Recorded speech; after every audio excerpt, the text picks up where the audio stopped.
Paramashivoham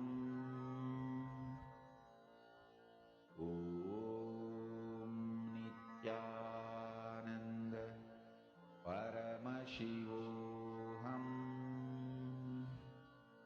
Om Nithyananda Paramashivoham Om Nithyananda Paramashivoham Om Nithyananda Paramashivoham Om Nithyananda Paramashivoham Om Nithyananda Paramashivoham Om Nithyananda Paramashivoham Om Nithyananda Paramashivoham Om Nithyananda Paramashivoham Om Nithyananda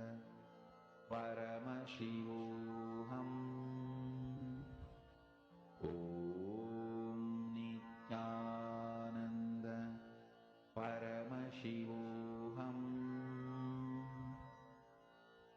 Om Nithyananda Paramashivoham Om Nithyananda Paramashivoham Om Nithyananda Paramashivoham Om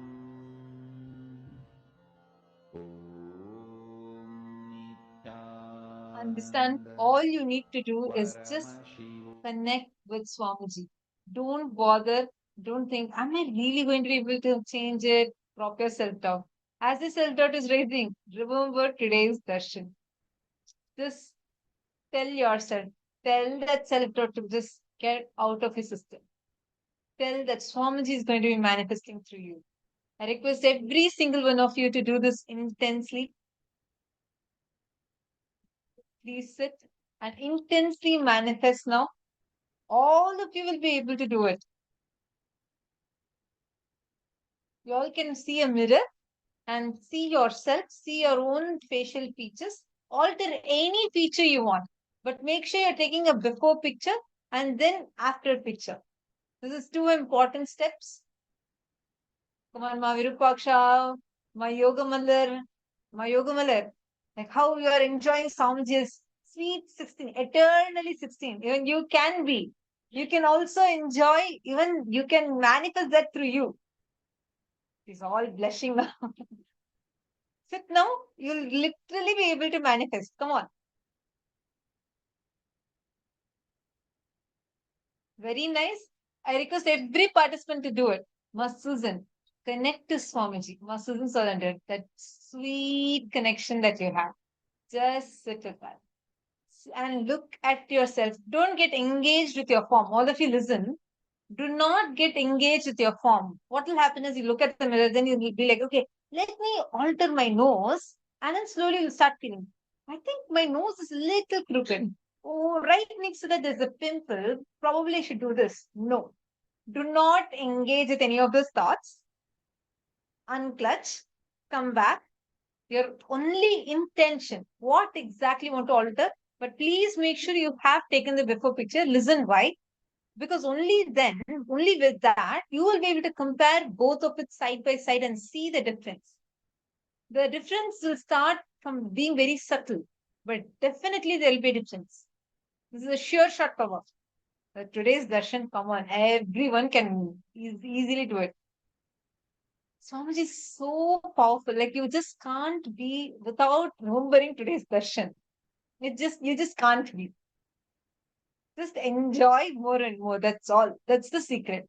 Look at your whichever feature you want to alter. Let's say you want to alter your eyebrow, you want to alter your jawline. Look at it intensely. Only with the intention that you want to change it. Literally, you're going to do like a third eye surgery for yourself, non-invasive. Just do a visualization and intensely look at the mirror. Every time any thought is coming up, saying, oh, maybe I'm a little bit fat, or maybe I need to gain weight, drop it. Drop it at Swamiji's feet again. Again, look at your form intensely. Only the part that you wanted to change, and inside of you, remember today's session. Please sit. Very nice. I see so many of you intensely doing it. All others, come on, Malahandra Rui. Take the mirror in your hand and you'll also be able to manifest.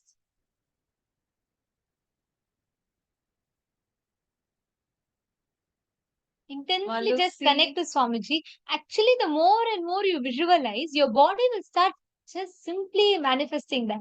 When you visualize Swamiji inside of you, you will simply start manifesting. You'll just be, Swamiji will shower that grace, that auspiciousness, that love, that joy. He'll just ooze your inner space with that. Just sit and manifest. Actually, you'll see, today you will just experience, you will not even feel like you're sitting and trying to manifest something. You will just experience absolute joy and bliss. That is real manifestation. I request all of you to intensely connect with somebody. I can see everyone. I can see today no one is able to stop their smile. From left cheek to right cheek, there's a white smile on every participant's face, literally like everyone's face. It's just the effect of the darshan, the powerful bliss dose that Swamiji infused into all of us.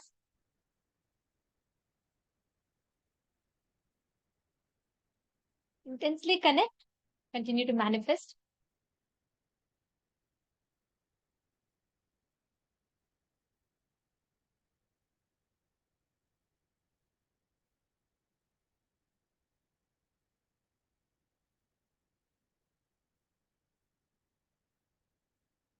Om Nithyananda Paramashivoham. Intensely to the power manifestation. Fabio Changaya has posted he's experiencing instant oneness after darshan. And Balasubramanya has posted Swamiji is looking like a wow. Yes, absolutely. Just so beautiful and I so think like hashtag just only fits Swamiji, especially today's darshan should be the cover photo of the hashtag. Like so beautiful. Like literally we don't have words. I see all chats just flooded like this. Go on enjoying Swamiji's darshan inside of you. That's all. Paramashivoham. Om Nithyananda. Let us do it for some more time. Paramashivoham. Om Nithyananda. Intensely look at that particular feature that you want to alter. Om Nithyananda Paramashivoham. Om Nithyananda Paramashivoham. Om Nithyananda Paramashivoham. Please chant the Mahavakya. I request every single participant to do this intensely. Om Nithyananda Paramashivoham. Om Nithyananda Paramashivoham. Om Nithyananda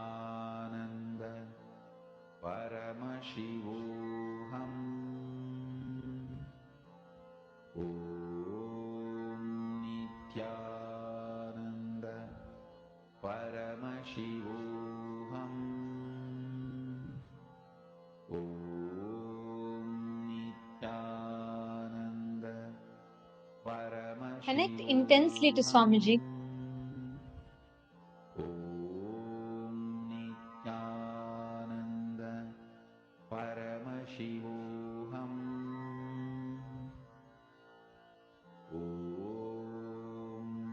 Nithyananda Paramashivoham. Do not clutch to your form. Unclutch again. Do not engage with any of the thoughts. Nithyananda Paramashivoham.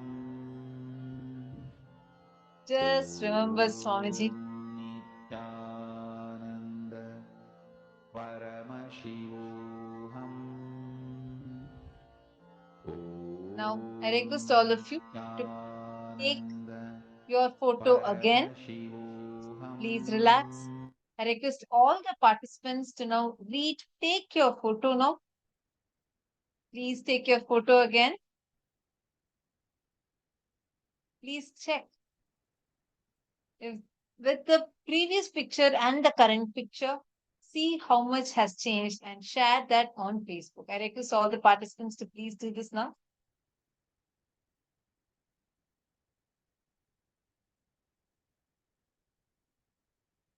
Take a few minutes, share. Actually, you can see sometimes the differences might be subtle. You can actually notice if you had taken a before picture and after picture, compare both. You will actually see how physically your face would have started sculpting itself properly. Actually, we have only spent a few minutes, just 21 minutes. In 21 minutes, see the difference already that has started. Even don't think, oh, only I'm having a small change. No. Array, even if you have 0.0001% change, you're still manifested. It's a great manifestation. You just got initiated and you were able to manifest. And actually, Swamiji has told if you're able to sit for 42 minutes and complete one process, like one process, one cycle is 42 minutes. So if you're able to complete 42 minutes, Swamiji told that if consistently, if you're able to sculpt, the change will be irreversible. Actually, it will not reverse. You will see tangible change will start happening. Now, please continue doing this. It's a very powerful power. I have seen someone whose nose was crooked and he completely straightened it. And so many people have manifested this. This power has been like a sure shot. Even people who struggle with other powers, this manifests very easily. Just you need to look into the mirror. The one thing is do not engage with your form. Don't say, am I getting too many wrinkles? Or probably is my face slightly fatter? No. No engaging with any of that. You're only going to be again and again unclutching, coming back to just do the process alone sincerely. Look through all your three eyes at that particular part that you want to change with the visualization of how you want to alter it. Do this for 42 minutes consistently. Do this multiple times. It is very powerful, very powerful. Any feature you want, you can alter it with this. Swamiji himself has initiated us today. So now with this, let's move to the next session. A very, very powerful session on Tyaga. What is Tyaga?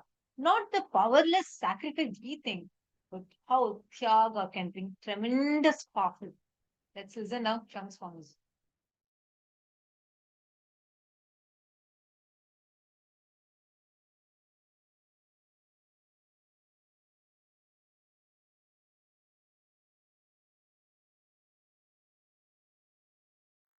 Now listen.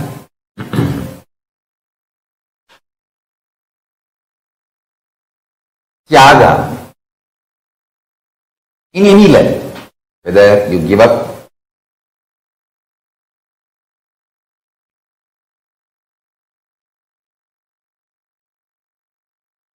one meal, or you give up whatever you call as wealth,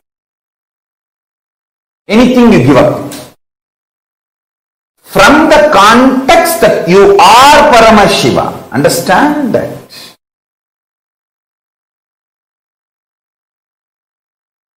The context from which, the cognition from which you decide to do Tyaga is too important. Cognition that you are Paramashiva, with that, any Tyaga you do, you start infusing yourself with Paramashiva Prana. You become Bhairava, Mahabhairava, Mahakala Bhairava. Understand? Like how if you fill the balloon with helium gas, it goes up.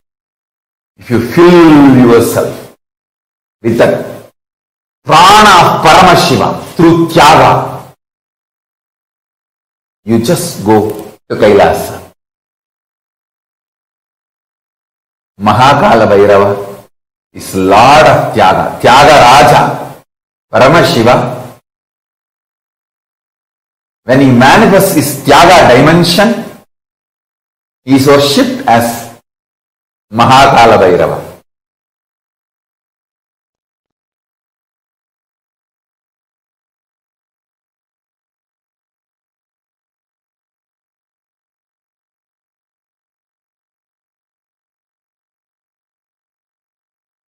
Kala Bhairava never punishes. He only helps you to achieve Paramashivatva. For example, even the Brahma story. If Kala Bhairava is angry, he would have killed Brahma. Brahma is nobody for Kala Bhairava. But he did not kill Brahma. He just removed the ego, which stops Brahma to see the ultimate reality, which stops Brahma to see his Paramashivatva. Only that part he removed means Kala Bhairava actually helped Brahma to achieve his ultimate state eternally. That's why Brahma remains as devotee for Kala Bhairava. Some fools try to tell, oh, Brahma was punished by Kala Bhairava. No. He only removes the ego and enlightens. Kala Bhairava is absolute compassion, eternally sweet, cute, absolute compassion. As I said, you can tickle his hip when you see him. He will laugh.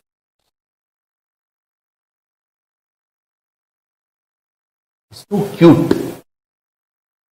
To hide that cuteness, he stands ferocious. Hey! Hey! But he is too sweet. He is only interested in your enlightenment. He removes only what need to be removed. The ultimate Tyagi, Paramashiva, Tyagaraja.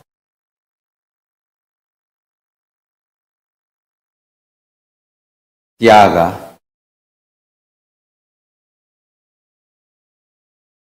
liberates you from most powerful, logically convincing, justifying delusions. Understand? There are some delusions about which you are so convinced logically, and that delusion has justified its existence to you in such absolute convincing way, you even forgot it's a delusion you assumed.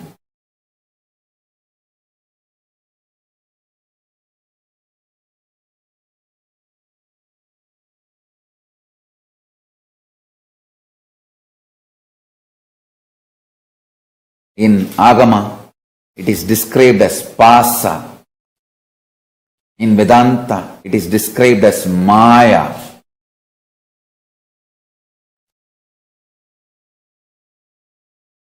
In various sampradayas, different words are used.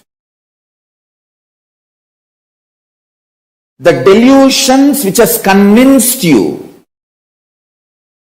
about the necessity of its existence and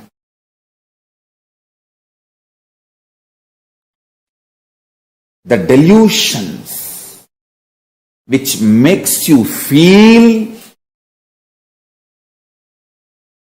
listen carefully, the delusions which makes you feel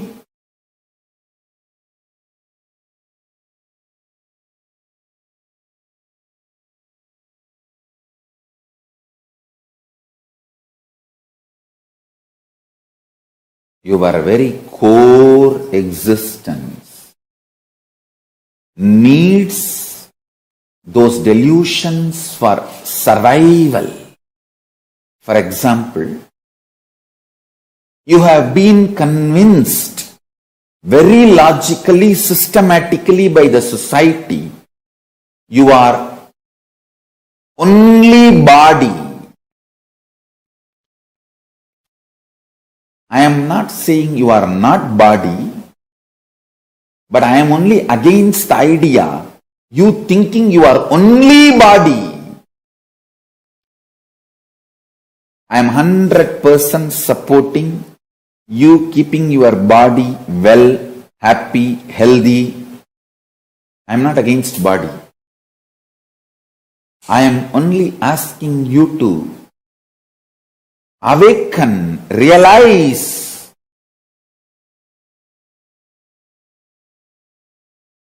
your conscious principle, Atma Tattva. And I tell you, beyond the logic of mind, there is something called consciousness in you. Mind is actually multiple interferences and inferences on consciousness by earth, water, fire, air, space elements. A strong unconscious patterns, even knowingly you are not able to break, is the interference and inferences of earth element on your consciousness. Fluid mood swings. You yourself know, if I take a cup of coffee and rest, this mood will go away, I'll be better.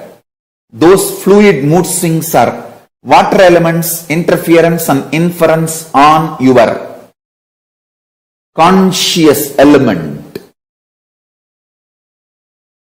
Intense emotional burst, which not only others will not be able to trust, even you will not believe it.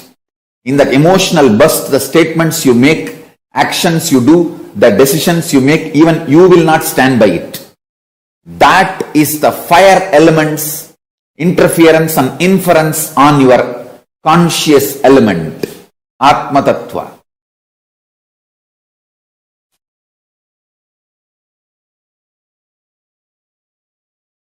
Purushottama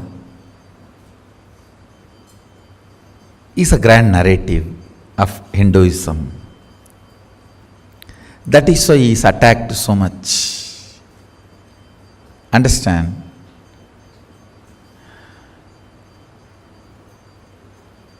The taller you are, more targeted you are, because you are seen by more fellows who are down.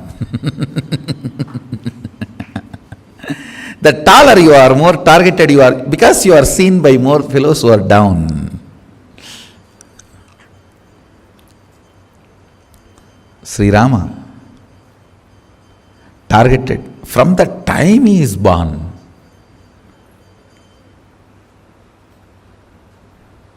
Third day, Mantara was unhappy with Sri Rama. It's only third day of the birth.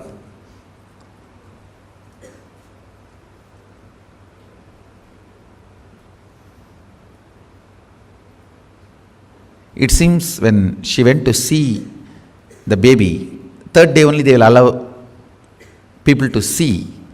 Till 3 days only the parents and the doctors who attend the delivery can handle the babies. So third day when she went to see, it seems Ramachandra Prabhu closed his eyes.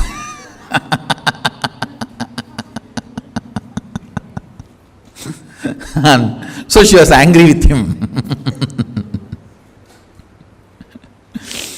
And of course, she was waiting for a reason to get angry, nothing else. And she always tried to promote Kaikeyi, and somehow, see, she came as a maid for Kaikeyi. In those days, that habit was there. Whenever you give a princess in marriage, you send maids also from father's home to take care. Like how we send nowadays the grinder, mixie, fridge, refrigerator and all that. In those days, human maids were also sent. So Mantara was the Guni. Why she was called Guni? Because her back was bent. And Mantara was the human maid sent by Kekaya along with Kaikeyi to Dasarada's home as a gift. She always tried to put Kaikeyi in the front, and she somehow wanted only Kaikeyi should have child. So naturally Kaikeyi's son will be the next king and she will have power over the whole thing. That lady played a big role in whole Ramavatara. And of course, negative role she played, but she played a major role.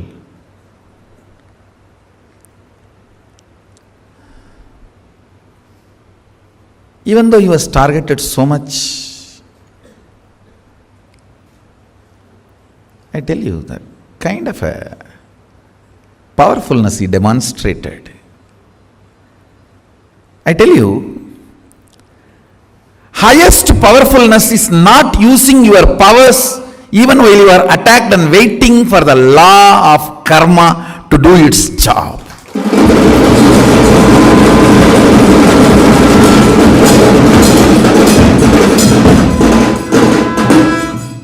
Not at all becoming silly in the inner space.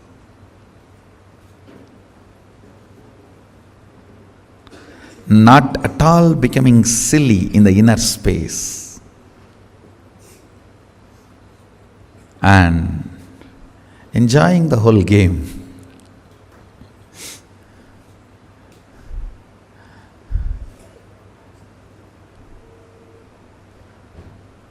Rama is something extraordinary.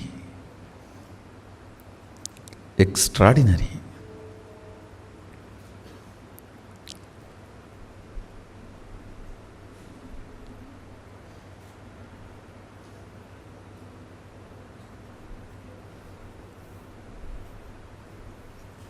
The way he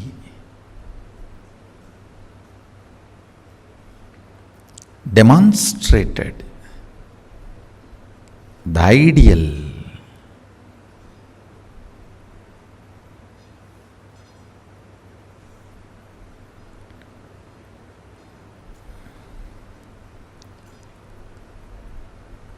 you also need to know Rama is the most non-controversial incarnation who is accepted and worshipped even by Shaivites. In many Shiva temples I have seen Ramayanam is carved in the temple and a lot of Rama deities, Sita, Hanuman. You won't find so much Narasimha, so much Parasurama, so much Krishna. I think somehow Shaivites can't tolerate Krishna. Now that's an unfortunate thing. It should not have been, but unfortunately that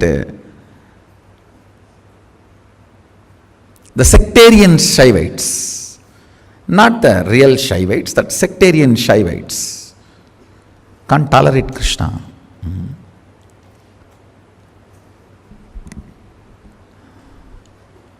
But somehow Rama became a non-controversial grand narrative.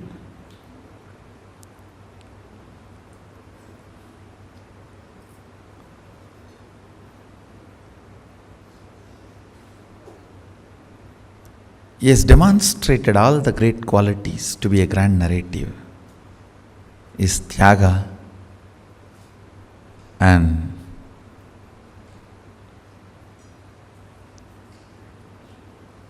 powerfulness in front of all the situations. You can never expect Krishna being asked to give up his rights and keeping quiet. No.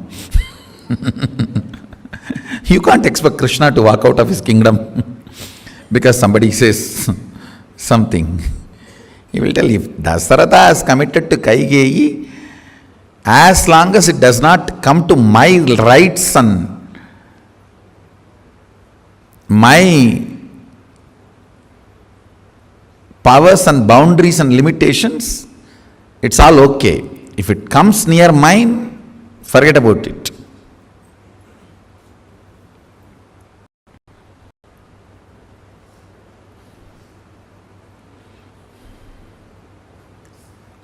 Rama is a different material altogether.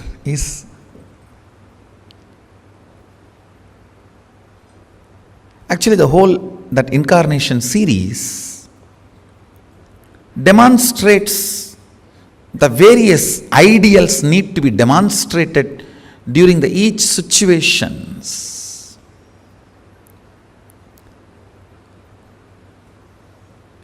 You can see that fish, the Maschavadara, where the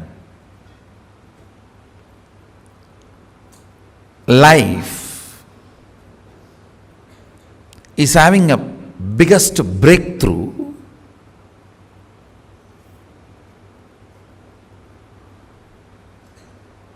in the form of an independent existence. Then comes tortoise, kurma, who can live in water and land both.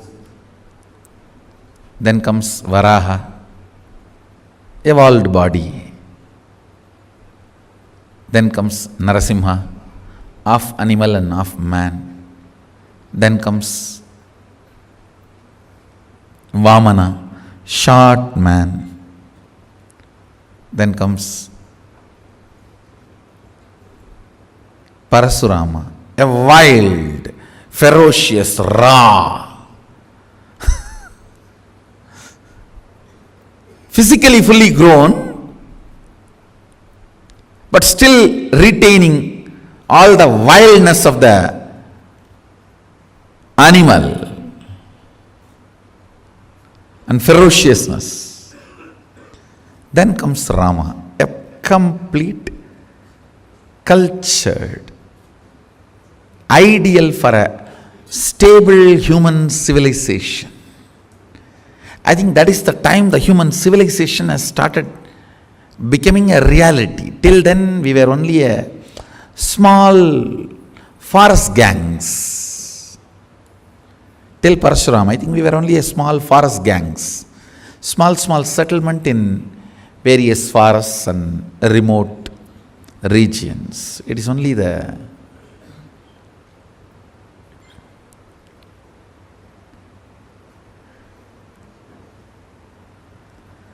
Rama's time, the human civilization has become a regular lifestyle. So an ideal leader who need to demonstrate all the principles of coexistence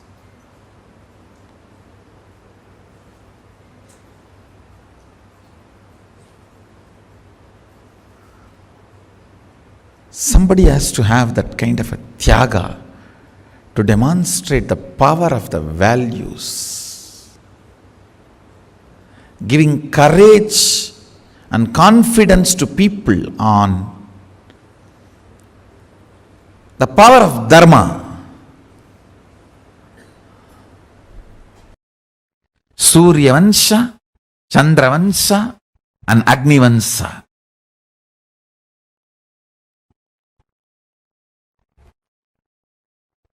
Suryavansha, greatest administrators, integrity, Arishchandra, will, persistence, Bhagirath, responsibility and enriching. Embodiment of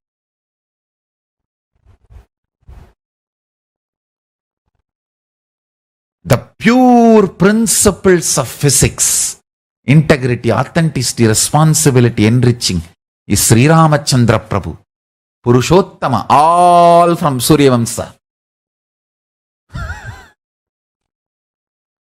All the great artists, art is from Chandravamsa, Krishna. Understand, it is anti-Hindu elements trying to brand Krishna as a lusty guy, but you don't know his sacrifice. If I talk from the space of Krishna,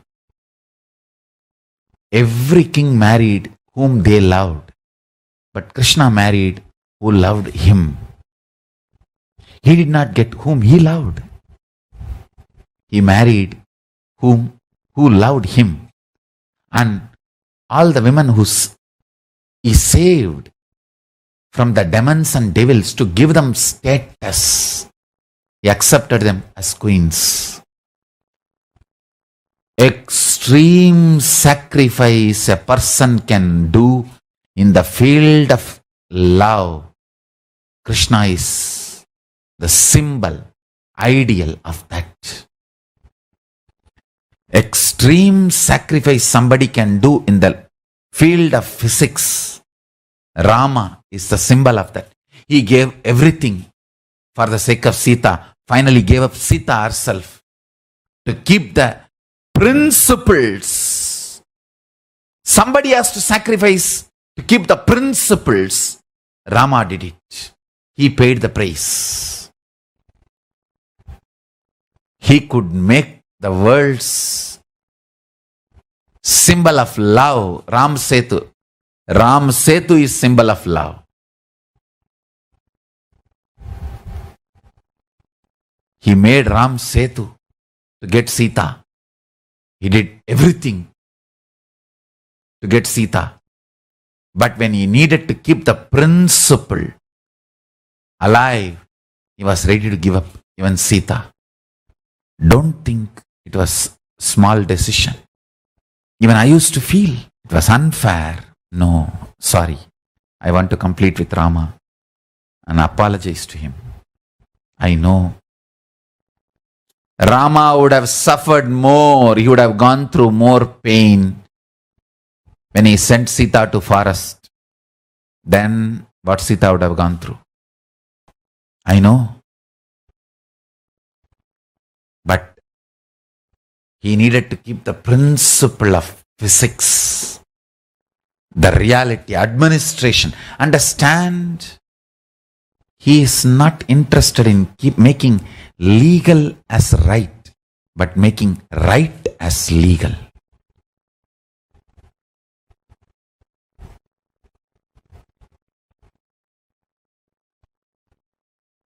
Maybe I'll take few more satsangs and explain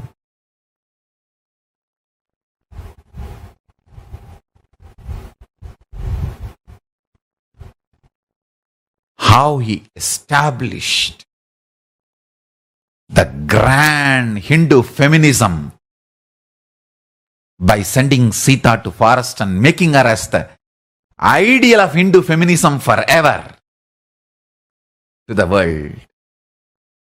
The greatest gift Rama gave it to the world is the principle of Hindu feminism, Sita.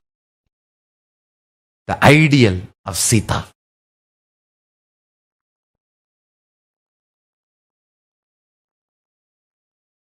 one of the greatest gifts.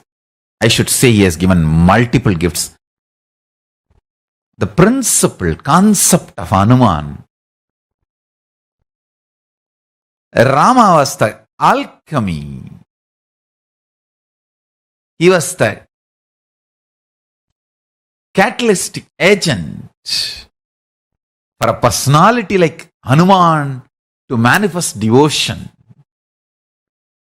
See, for a personality like Hanuman to happen, you need to be an absolute Purusha, an absolute Uttama. Absolute Purusha, Paramashiva. Absolute Uttama, playing within the principles of the physics. Only then a personality like Hanuman can be manifested.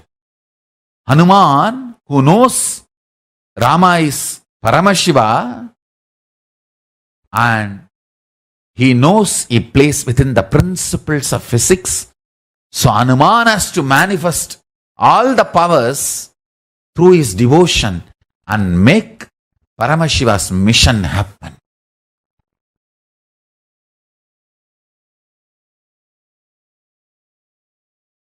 The biggest strength of your life is what you feel as your strength for you.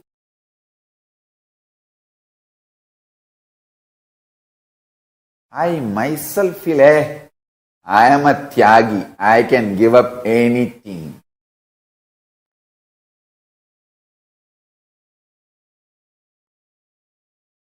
People who live around me, if they need to make only one statement about my life, that will be Tyaga. I can renounce anything. I can do Tyaga of anything. That's my strength.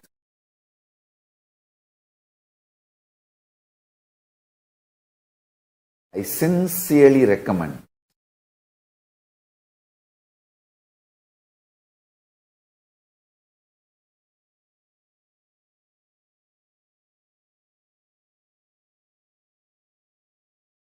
every one of you develop that confidence about you, in you.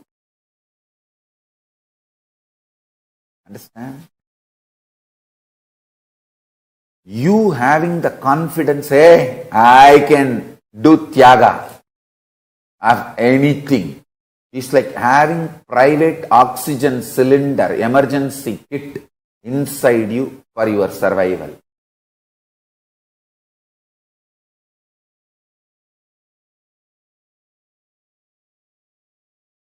The strength I am carrying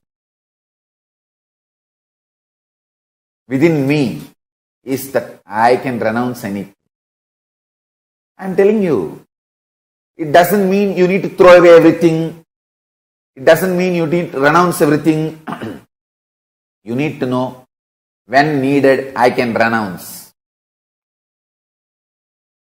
That confidence, if you build in you, that is what I call tapas. If you build that confidence, that the energy flow in you will be so strong, it's easy for Paramashiva to manifest. Listen.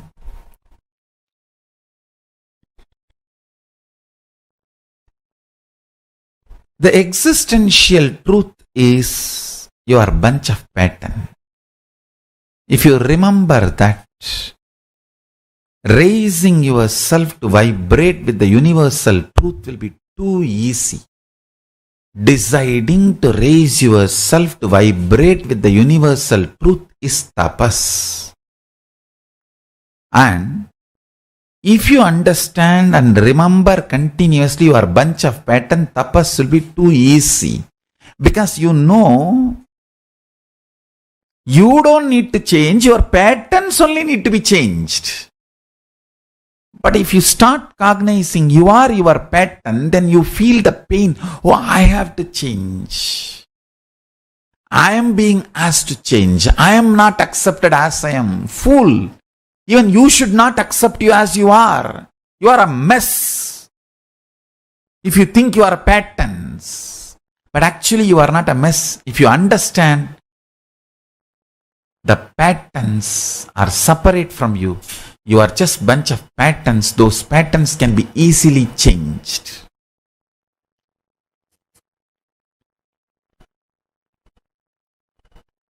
Unclutching from patterns and understanding patterns are yours but not you. Patterns are yours but not you. Liberates you. Liberates you. Patterns are yours but not you.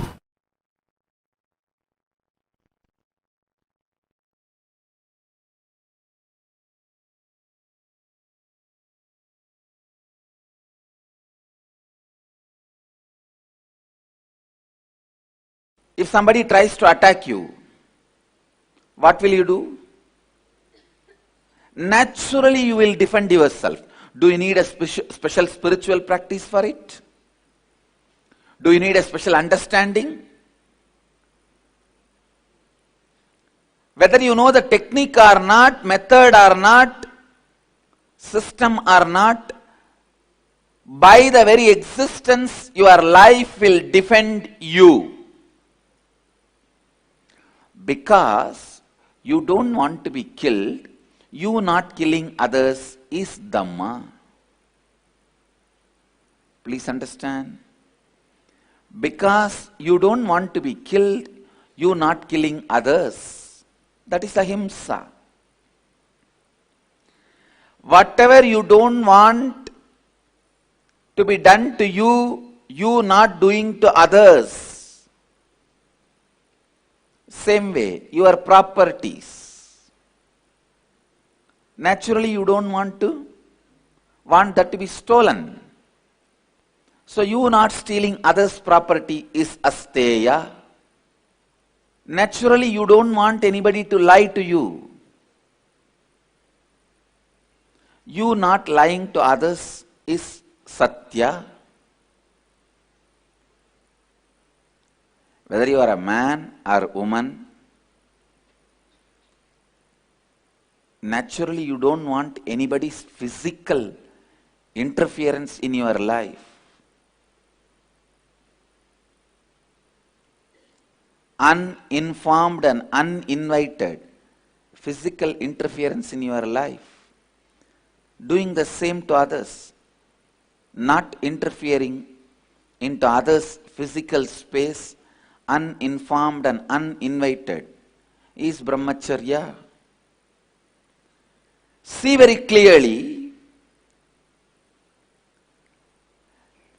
Dhamma is nothing but just these few basic truths.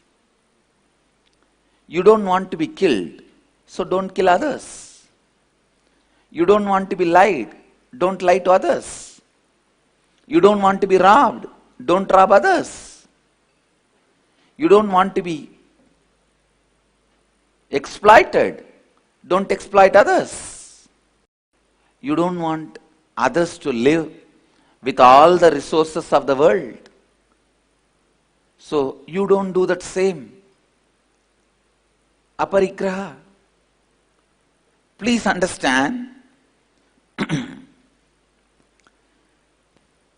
asteya, aparigraha, brahmacharya, satya, ahimsa, non-violence, truthfulness, non-stealing, not robbing the resources of the world, and non-interference in others' physical plane. Please listen.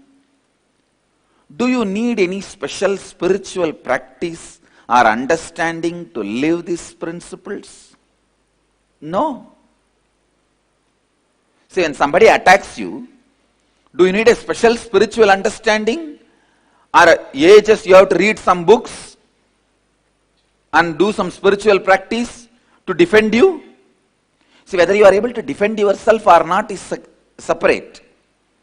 Whether you are successful or not is separate. But even a worm, ant, raises its hood and tries to defend itself. Understand, you defending your existence, you defending your life, you defending your identity, you defending what you think as you, is natural. Do the same thing to others. That is what is natural flow of life. Understand? Dhamma is always non-controversial. Please listen. Anything other than dharma, anything other than dhamma, always will leave some incompletion in you, some controversy in you. Dhamma is the one and only non-controversial flow of life, flow of existence. All judgments lead to more and more arguments, appeal. But all the solutions based on Dhamma leaves both sides complete. Please listen. Because Dhamma is the natural law of life, natural existence of life. Dhamma does not need any special spiritual practice, special spiritual understanding. It is just established on one truth. What you don't want to be done to you, don't do it to others. That's all. Listen. Come to the space of listening. If somebody tries to attack you and you defending yourself is the natural law of life, Dhamma. Same way, you not attacking others, harming others is good karma. Knowing you harming others is bad karma. That's all. Understand? Whatever is your natural flow is Dhamma. You not doing that to others is karma. Listen. Listen. You understanding, you will protect you when somebody tries to attack you is Dhamma, natural law of life. You doing the same thing to others by not attacking is right karma. Attacking is wrong karma. That's all. A simple flow of life is dharma and karma.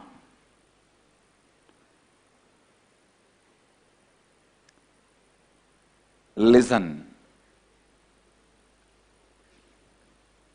Anything you create, anything you do, anything you mull over, anything you try to digest, anything you try to practice is not natural law of life. If at all you have to practice something that is only one, completion, that's all. Only one you need to practice, completion, means getting back to your natural space, your original space. Other than completion, nothing else need to be practiced. Simply you know the law of life.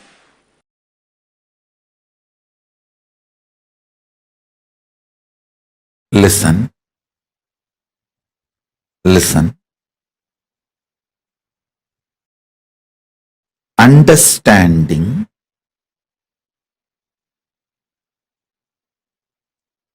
the cosmic flow of life, like karma,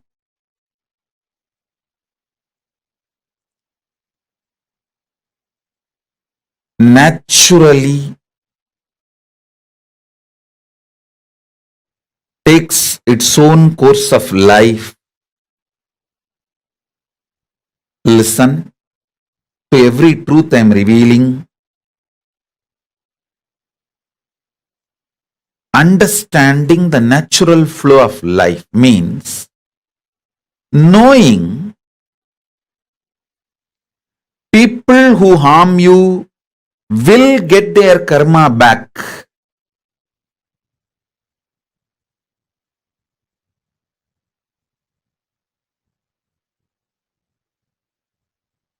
People who support you will get their punya back. If you do something wrong, you get the karma. If you do something wrong but you raise your consciousness, you can save yourself from the karma coming back. Understanding these few basic principles takes away tiredness, boredom, decision fatigue from your head. Listen, decision fatigue is nothing but cherished revenge and frustration by coming to a conclusion, world is not fair. Listen, when you feel world is not fair, you block the flow of energy through you. You block your Shakti. You fall into frustration.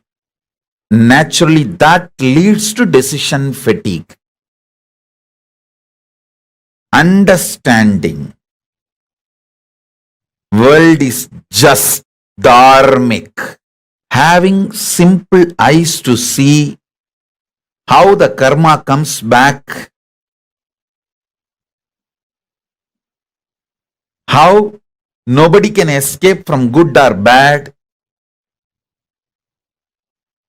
Understanding this basic truth takes away all decision fatigue, frustration, anger about life, vengeance you cherish about people and life, known, unknown, all that just taken away.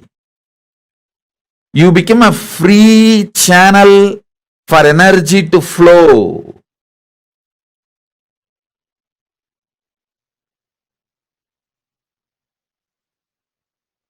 Listen.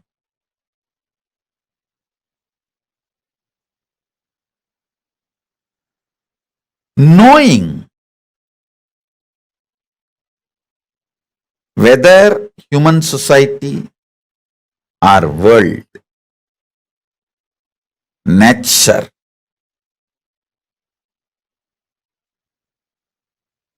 everything known and unknown flows as per dharma.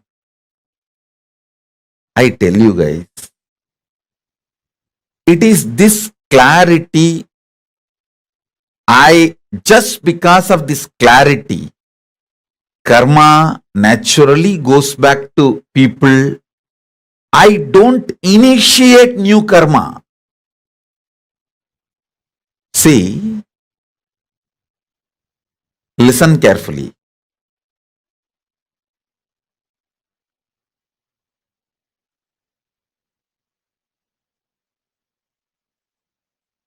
This is one of the biggest confusion. All those so-called logical brains. People try to tell, maybe, see, when I tell them, hey, don't kill the goat and eat, next Janma, the goat will come as a human being and kill you and eat. They say, maybe Swamiji, last Janma, the goat killed me and ate. That is why now I am killing the goat and eating. Stop initiating new karma. Then your Kundalini will be awakened. You will have the Shakti to see the flow of whole life. Stop this idiotic justification for initiating new karma. Listen carefully.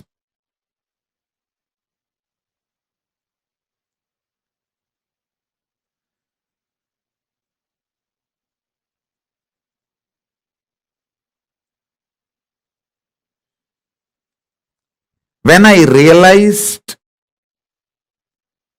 the flow of dharma and flow of karma,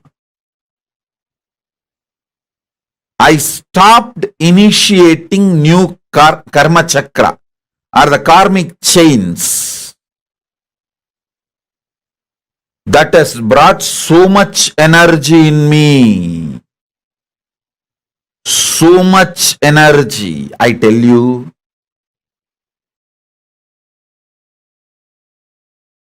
Every time I start having larger visualization, larger plans, larger work. Every time when people try to hit me, persecute me, I flare up and become larger than their imagination.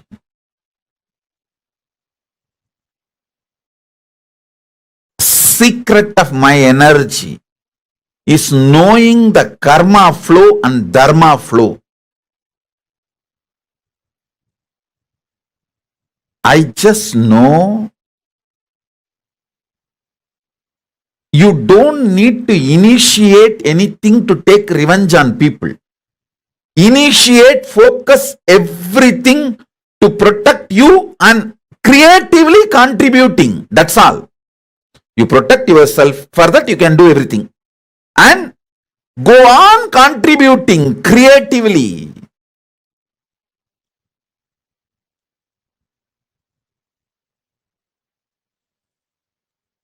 Even when I give a simple hug, it is absolutely creative. I just want to lubricate that being's inner space with my love and compassion and acceptance, so it can flower into a beautiful, powerful being. Same way when I scream, I just carve that being to become a God in every level. I stop just with these two. Maximum I protect myself and I go on contributing creatively, because I am assured inside me experientially about the flow of the dharma, flow of the karma. I do not have a cherished vengeance, cherished anger, cherished violence. All of you should know. You may not have cherished anger towards one person, but you may have a whole against the whole system. You may have a cherished anger and violence against the whole humanity, against the whole economical system, against the whole currency system. When you cherish the anger against the whole system, or the organization you are working for, or the career you are doing, or the clients you are having, you may have anger towards the whole system. Even that gets you decision fatigue. When you cherish anger towards one person, it's called vengeance. When you cherish anger towards unknown system, It's called frustration.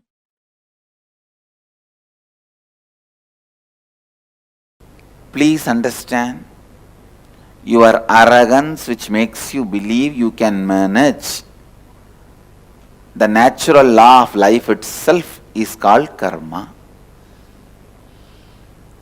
Your arrogance which gives you the belief you can manage the natural law of life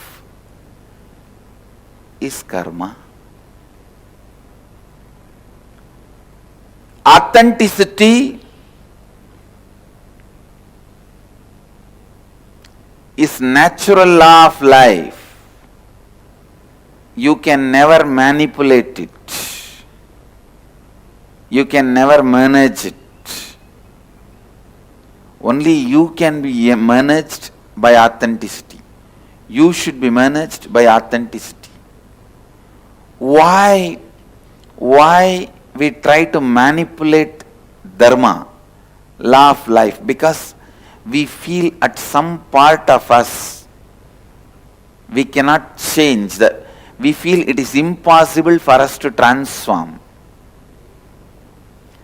Some habits, some patterns, you feel you can't give up. So naturally, to convince yourself it is okay, you need to manipulate dharma. For example, if you can't live the life of a sannyasi, celibate, then just manipulate the dharma saying, okay, it's okay, this is also okay. If you are unattached and live grihastha life, that is also okay. But if you are unattached, then why are you going to live there? Now I am not saying give up the grihastha life and become a sannyasi. All I am saying is at least be very clear where you are powerful, where you are powerless. And it is not necessary you need to give up grihastha life to achieve Advaita, live Advaita. So from that context, if you say, I don't need to give up the grihastha life because that is not required for Advaita, living Advaita, then you are right. But if you say, no, without attachment, if you live there, that is also okay, then you are manipulating dharma. Please understand. If you can't get up early morning for yoga, naturally you start manipulating. No. That and all is not required for me. Just if I mentally align myself and remember God few minutes, He will immediately land on me and support what is there. Unnecessarily waking up in the early morning, bending the body this side, that side, and if I just remember, that's all, that is enough. This is manipulating dharma, understand? Actually, waking up early morning is not necessary for Advaita. It is a support, but not a compulsion to live Advaita. From that understanding, if you think, then it is okay. Listen. You may ask, what is the difference between these two thought currents? When you understand what is necessary and what is not necessary, you never fall into powerlessness.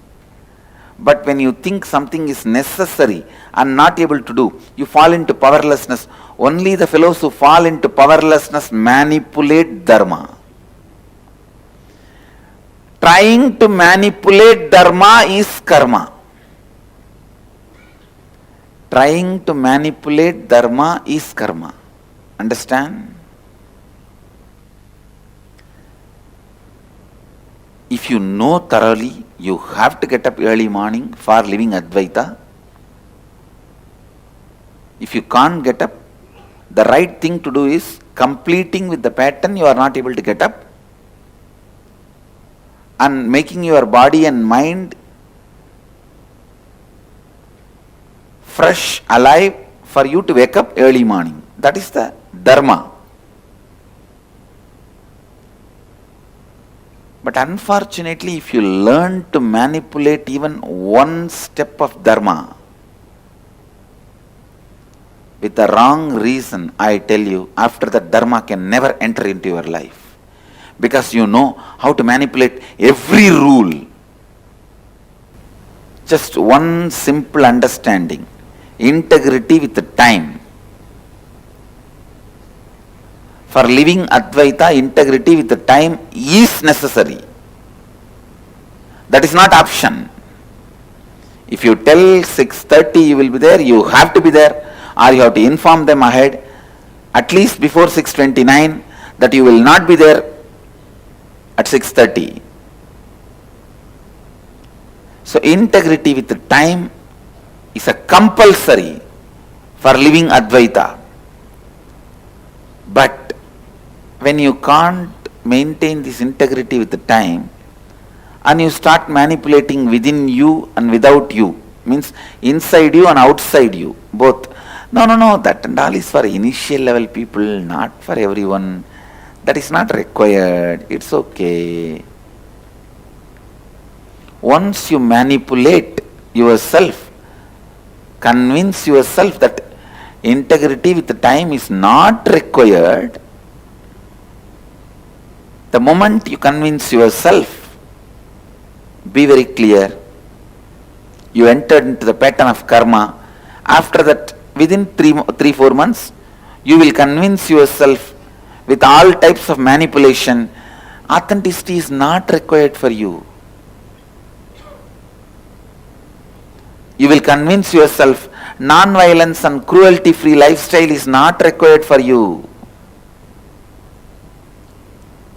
The ability to manipulate dharma, the mental setup of manipulating dharma, I tell you, that is the most dangerous pit a human being can fall.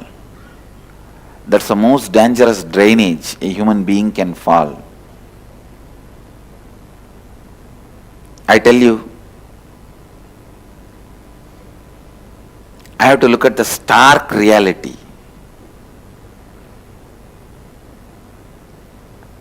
Even if a single person who does not manipulate dharma, who lives what he knows as right,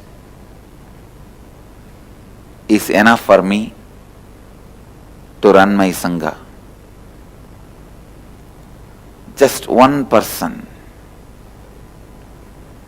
I am searching just for those 1 or 2 persons who does not manipulate dharma.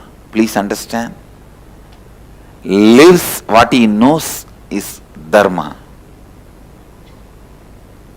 Does not use different words, theories, theologies, concepts to manipulate it. I am searching just for those 1 or 2 diamonds. Of course, I wanted to make millions of people. I wanted to make is different, but still I have not got even one is the truth. Who does not manipulate dharma in his thinking. There is no blind spot in his thinking. If he knows right, he does it. If he does not know, he knows it is not required. If he does not get up in the morning and come for yoga, he knows it is not required. If he knows it is required, he is not inefficient or there is no impossibility. That is what I call no blind spot, no manipulation of the principles. It is unfortunate. One of the very important Hindu guru telling publicly is searching for one person who does not manipulate the dharma. Understand? The scale I set also need to be looked in. Its highest standard. Anyone who lives in his life without manipulating even one step of dharma lives enlightenment. The pattern of manipulating and compromising with the life of Advaita is karma. The pattern of coherently vibrating with the Advaitic thinking, being in sync, synergetic with Advaitic thinking is what I call dharma. Who knows the dharma and do not compromise, do not manipulate it, lives enlightenment. Sit and think through your whole life. Let your whole life be aligned with dharma. Whatever species exists on the planet Earth, they all have a right over the planet Earth just like we have a right. We don't have a right to vacate them from the planet Earth just because of our whims and fancies. No. Everything you live should have the context of Advaita. Everything which has the context of Advaita should be lived by you is living enlightenment. Lifestyle of no blind spot. Every understanding from the context of Advaita has to be lived uncompromisingly. If you are made to understand this is responsibility, you have to live it. This is enriching, you have to live it. This is authenticity, you have to live it. This is integrity, you have to live it. No question of compromising. No compromising. If you are powerless somewhere to live the dharma, complete. Complete with that powerlessness. Complete with that powerlessness and raise yourself to the next level. But no question of manipulating it. If you manipulate dharma, you will never transform. You will never know where you need to complete. You will continue to be the same sewage, thinking outside you sprayed enough perfume, no one will have a smell. Yes, but inside you will be stinking.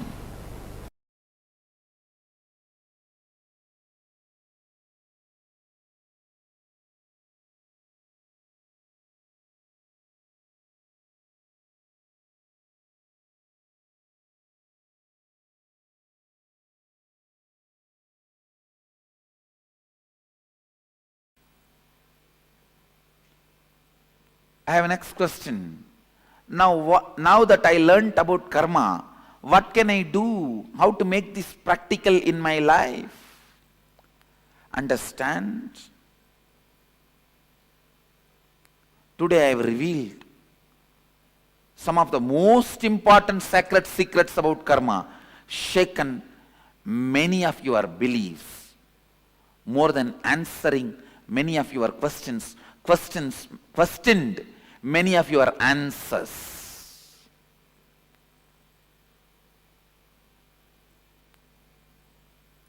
Don't even bother.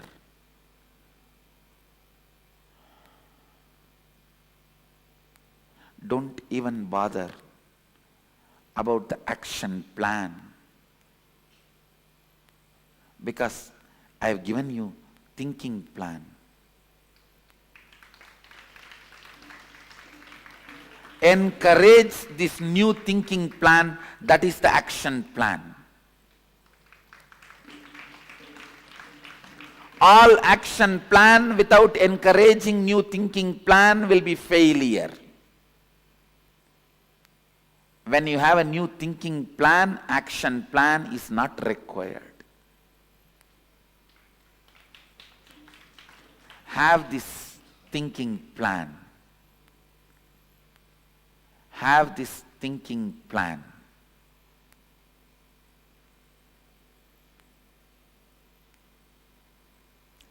People ask me, should I even try to change karma? Yes. Change your karma. But remember, karma means the thought current in which you are stuck. The thought current in which you are stuck is karma. Discard it.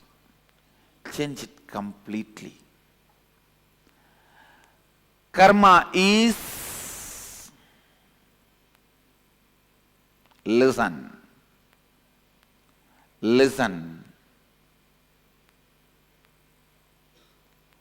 please.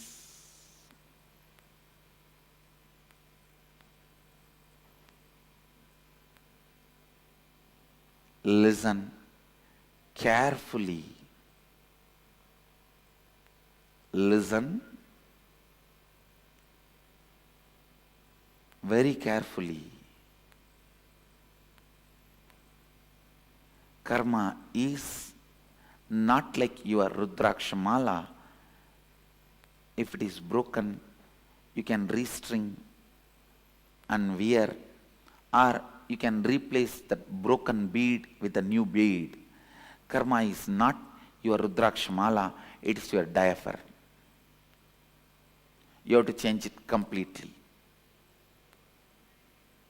Karma is diaper. You have to change it completely.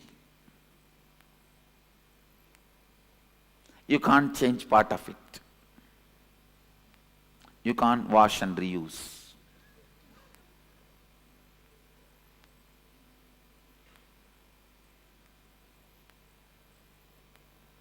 Karma is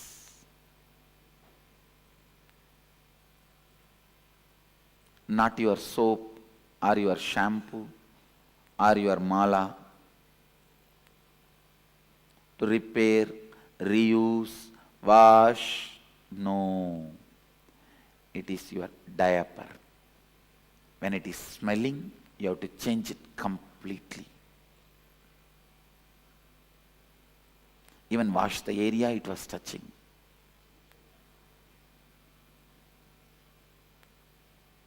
If you feel stuck, you have to change it completely.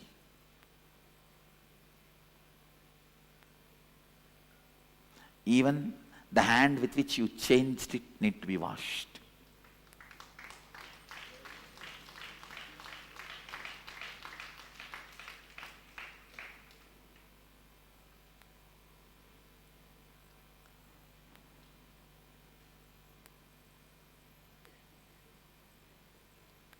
Next question, how do I decide what to change and what not to change in my life? Listen. Change everything that can be changed. You can't change which you can't change, leave it. Change everything that can be changed.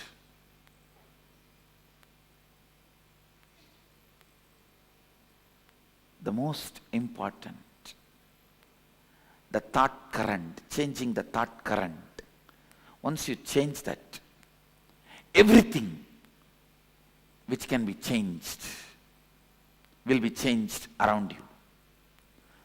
Blessed are those who have nobody else in their life, who need to be changed when they change, or with whom they feel stuck when they change. Greater blessed of those with whom they share their life also change when they change. Blessed are those who don't have anybody in their life, who need to change when they change. Greater blessed are those who have people who change when you change. If you don't have anybody, you are not stuck with anybody, Your change is your change. You don't need to wait for anybody else to change along with you. You are a sannyasi. If you have somebody in your life who changes when you change, you are a real grihastha. If you have somebody to hold you, even when you change, not ready to change, you are householder.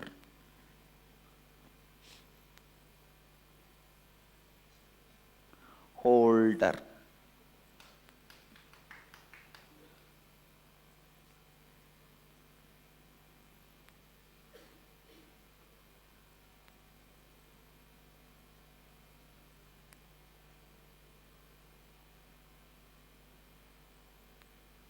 Grihastha is not householder.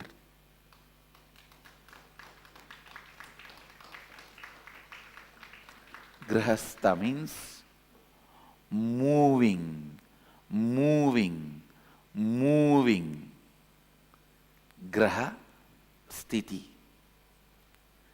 The sthiti of grahas is moving, changing. If you are in the sthiti of grahas, grihastha. But the very word householder brings a different context. Householder.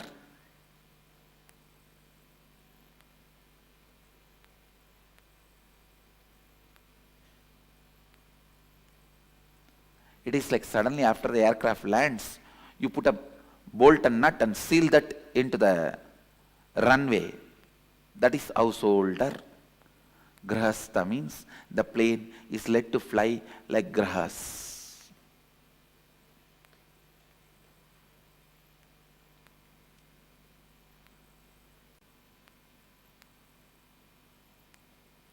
Next question. How to awaken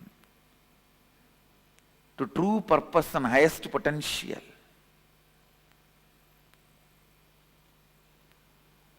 When you are ferocious to challenge anything which says it won't change,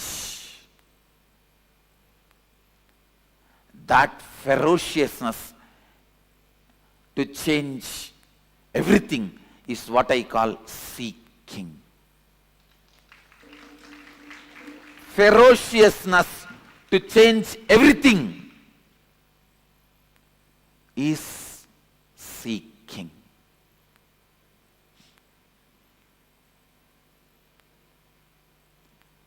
Be a Kalabhairava, Kali, to your very life.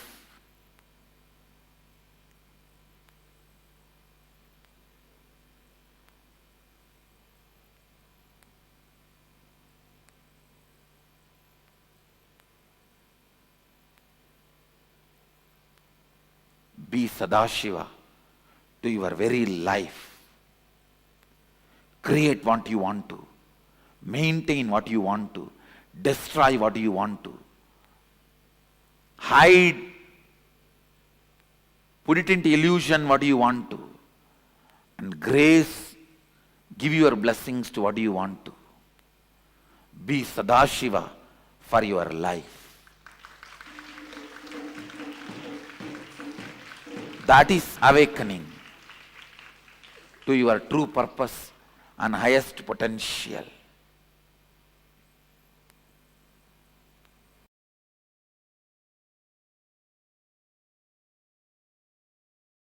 When Karna does dana, he gives away everything. He doesn't keep something to do charity tomorrow. That is the beauty of Karna. Karna doesn't think, oh, let me keep something so that tomorrow I can continue to do charity. No. What is, finish it. Understand? Same way, if you declare consciously within you, let me live enlightened life from this moment all the unconscious patterns and negativity you developed loses power over you. Understand? For example, if you declare, let me become pure vegetarian from this moment, all the toxins you developed in your system due to non-vegetarian food melts away. Only if you fail and start taking non-vegetarian food again, those patterns come back. Otherwise, they get pushed into Sanjita, means the bank of karma.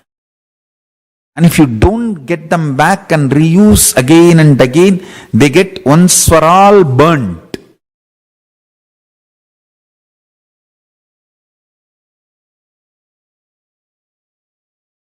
I still remember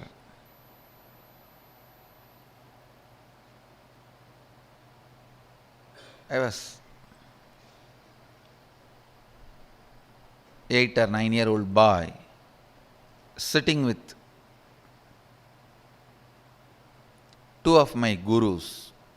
I had the fortune of having 4 or 5 gurus continuously making all their time and energy available to me. So two of my gurus, I was sitting with two of my gurus, and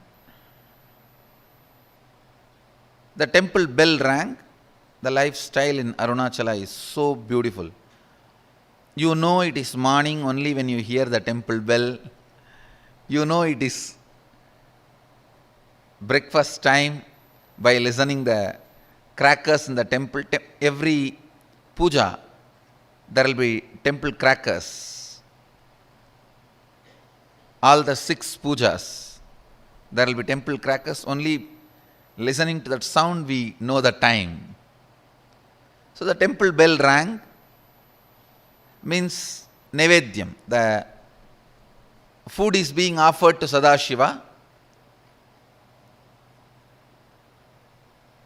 Both my gurus immediately looked at me and said, go and bring the prasadam. After the Nevedyam is done, it will be given to all the devotees. It will be shared with all the devotees. They both were sitting in one corner and asked me, go and bring. I went to the place where they distribute the prasadam and waited. Puja was over. The rituals got completed and they started serving. And I stretched my hand and the priest gave one share. It's like one share itself will be almost like half a kg rice. In one big leaf they'll give. And then the pujari was telling, the pujari saw before going to the puja that I was sitting with both my gurus, and the pujari is very greatly devoted, highly devoted to both the gurus. So the pujari saw and told me, hey, take 2 more for them also, they are sitting. Take 1 for you, take 2 more for them. I was a little reluctant because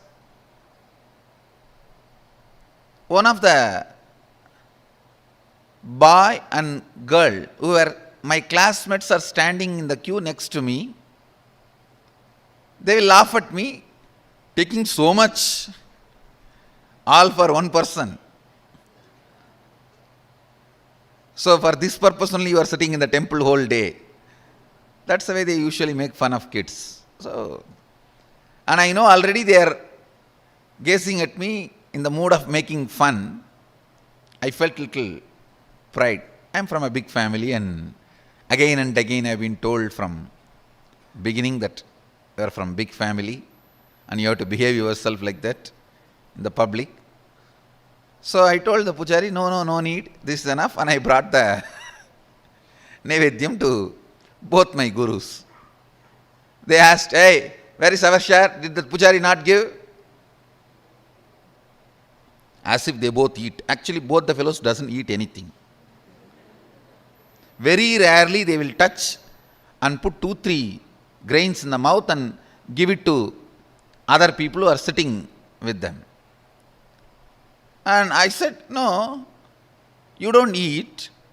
You eat rarely. This is more than enough for all three of us. They asked, no, did that pujari give or not? I said, yes, he gave. He wanted to give. He asked me, take 2 more to both the Swamis. Then they asked, why did you refuse? No, behind me, my classmates were standing. They will make fun of me that I am taking so much. Am I going to eat so much? And for this food only I am in the temple. They will tease me. I don't want to get teased by them. So I brought only my portion. Till this moment they were very casual, laughing, smiling. Immediately I saw Kuppamal staring at my eyes and saying,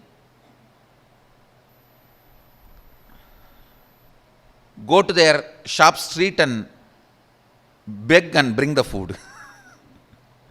That's the word she uttered. They both own a shop. This means their father owns a shop. The same street where my father also owns shop,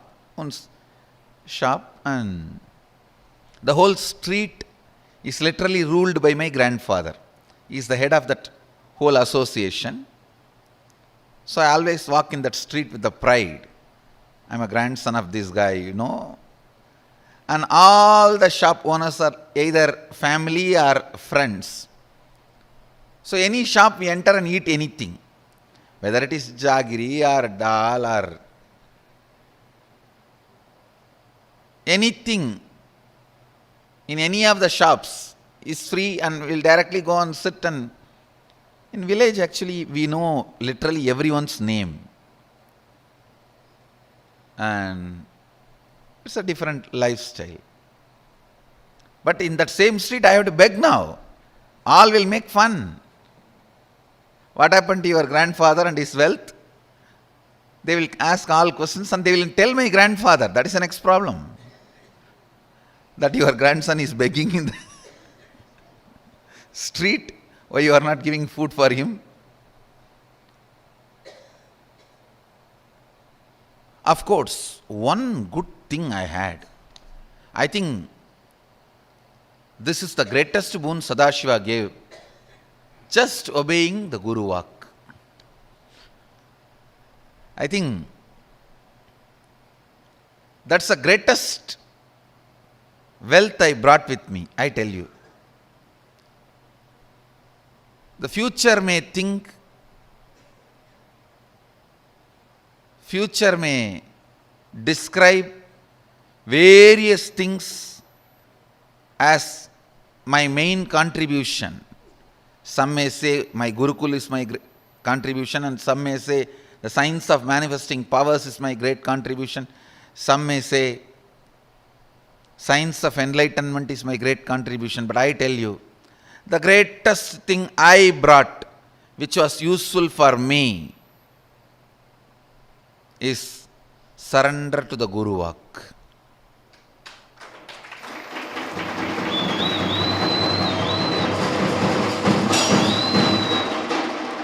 If any of you feel in a very short span, in a very young age, in small number of years, I have done big work. Whoever feels, if you feel that, if you want to know the secret, I tell you,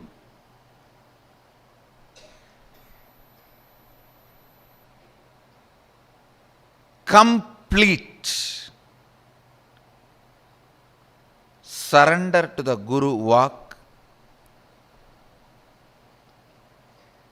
to the letter and spirit, that reduced lot of time wastage. The moment my Guru said, go and beg the same street, in the same shop and bring food, I know now it is a serious. It's not casual. It's not fun anymore. It means I have done something out of my pattern or out of the context which my masters are correcting. I tell you, I stood up, straight went to that street, begged and brought whatever I got. Naturally, all friends, family, they all gave so many things. I have to take a small pulling cart. In villages, there will not be rickshaw, the hand-pulled cart. So I have to hire a small hand-pulled cart to bring all the items I got as bhiksha to my Guru. So I hired a small vehicle and brought the whole thing and put it at the feet of both the Gurus, and I realized, understand, that was one of the greatest realization I had.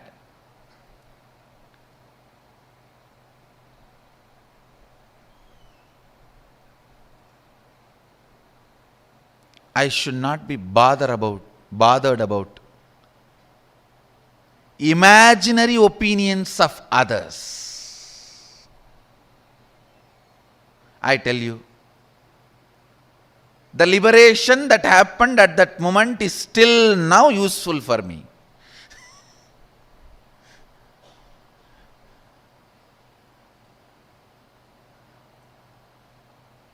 Next day I had a chance to talk to both my friends. They were asking me, hey, why were you going for bhiksha in all the shops? Did you do any prayer, or is it any divine commitment? In villages we have a habit that if somebody is sick, they pray to Venkateshwara and Kuladevata that they will go for bhiksha and bring and offer it in the undi. Still we do that. Every Puratasi month, all the Vaishnavas, they go for bhiksha and take it and offer it to Vishnu temple, and Shaivites every Margasirsha month go for bhiksha and offer it to the Shiva temple. They asked, when both the friends asked me that, hey, did you have any prayer? Why were you begging? In the mind I was thinking, only you fellows are responsible for my begging. And only now I understand, you guys did not even have the idea which I was thinking you guys will be having. Understand, if you understand this one truth, the amount of time you are wasting in your life without moving towards your goal will be cut 80%. I am telling you.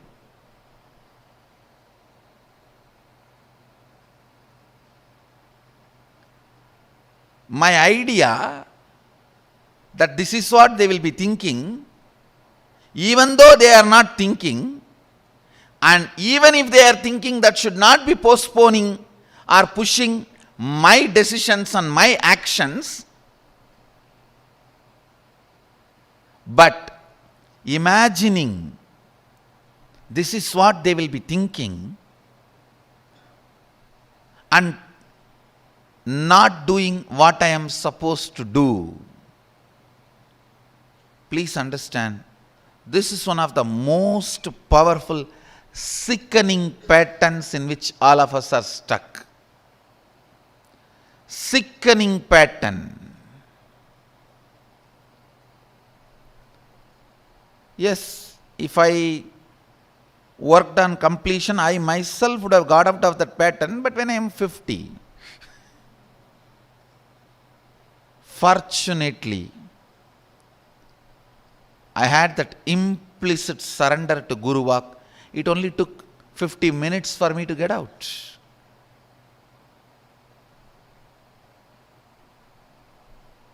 When I was going and doing bhiksha, I just know the pattern. There is some pattern. That is the reason. Some reason. Something is not right in me. That is the reason I did not take that prasad and just come and came back.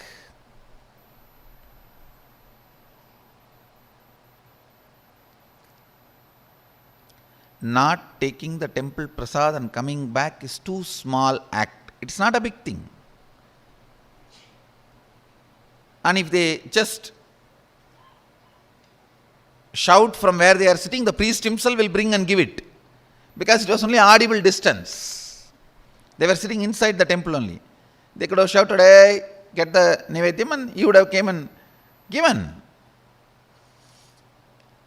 The act is too small, but they know the reason is too bad.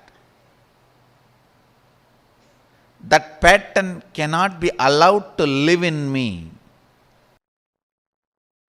Whenever I say you will be able to trust others, you always think you are like a child, small puppy baby, weak in the hands of others. No.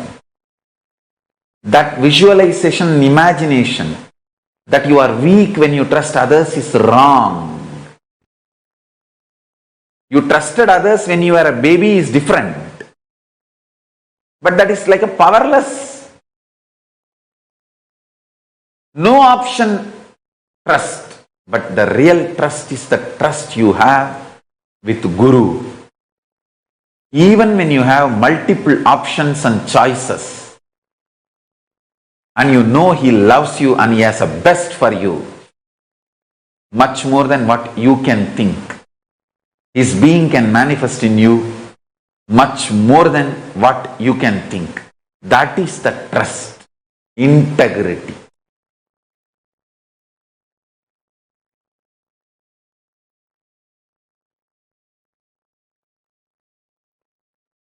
That integrity is what I want as Guru Dakshina. Whoever has that integrity, I can make Paramashiva manifest in you. Listen to this carefully. Ability to trust the Guru, knowing that he is my visionary. He has great vision for me than what I can imagine, and he has a great love for me than the love I have for me, and he is capable than me to manifest best for me. Having this trust on Guru and surrendering is integrity. I expect this as a Guru Dakshina for manifesting Paramashivoham in you. So, see this part again and again and again, then you will understand what I am trying to convey.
Nithyananda ಕಲ್ಪತರುಣೀನೇ ಗುರು ನಿತ್ಯಾನಂದ ಆಲಾರಳಿಯಲಿ ನೀನೇ ನಿತ್ಯಾನಂದ ಬಿಲ್ವತ್ತಿಯಲಿ ನೀನೇ ನಿತ್ಯಾನಂದ ಆಲಾರಳಿಯಲಿ ನೀನೇ ನಿತ್ಯಾನಂದ ಬಿಲ್ವತ್ತಿಯಲಿ ನೀನೇ ನಿತ್ಯಾನಂದ ಗುರು ನಿತ್ಯಾನಂದ ಬಿಡದಿ ಪುರವಾಸಿ ಗುರು ನಿತ್ಯಾನಂದ ಗುರು Nithyananda.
Today, what Swamiji revealed to all of us, understanding Tyaga, what Tyaga is, the ultimate principle or the best strategy for life is Tyaga.